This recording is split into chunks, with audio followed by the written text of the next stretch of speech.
আজকে আমরা mainly WBJDF এর যে কলেজ স্কোয়ার থেকে শ্যামবাজার মশাল মিছিল আছে, আমরা শ্যামবাজার ওদের সঙ্গে যোগ দেবো এবং ওরা ওখানে শ্যামবাজারে একটা র্যালিও করবে, সেইখানে আমরা থাকবো।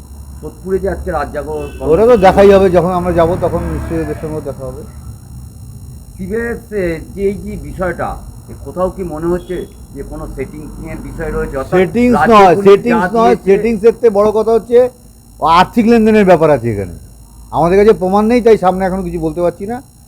এটা সমস্ত ঘটনা এবং নারকেলডাঙ্গা যে ঘটনাটা ঘটেছে 4 বছর পরে চার্জশিট দিয়েছে, সেখানে কাউকে গ্রেপ্তার না করে আজকে সবাই কোর্ট থেকে জামিন পেয়ে যাচ্ছে। কি চার্জশিট দিয়েছে?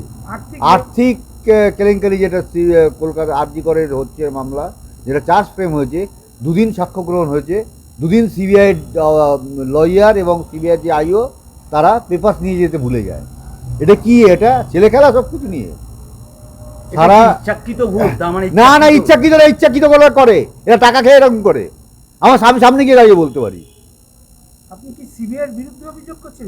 সিবিআই তো এরকম কাজ করে না। প্রথম দিন আমাদের তখন সঞ্জয়কে কোর্টে তোলা হয়েছিল, 4:30টার সময় আমাদের লয়ার কোর্টে গিয়ে হাজির হয়েছিল, সেটাও আমরা জানি। সমস্ত ব্যাপারে ওদের গাফিলতি ইচ্ছাকৃতভাবে করে। ওরা আগে এসে এক বস্তা টাকা নিয়ে তারপরে সেটাকে আবার কভার আপ করার চেষ্টা করে।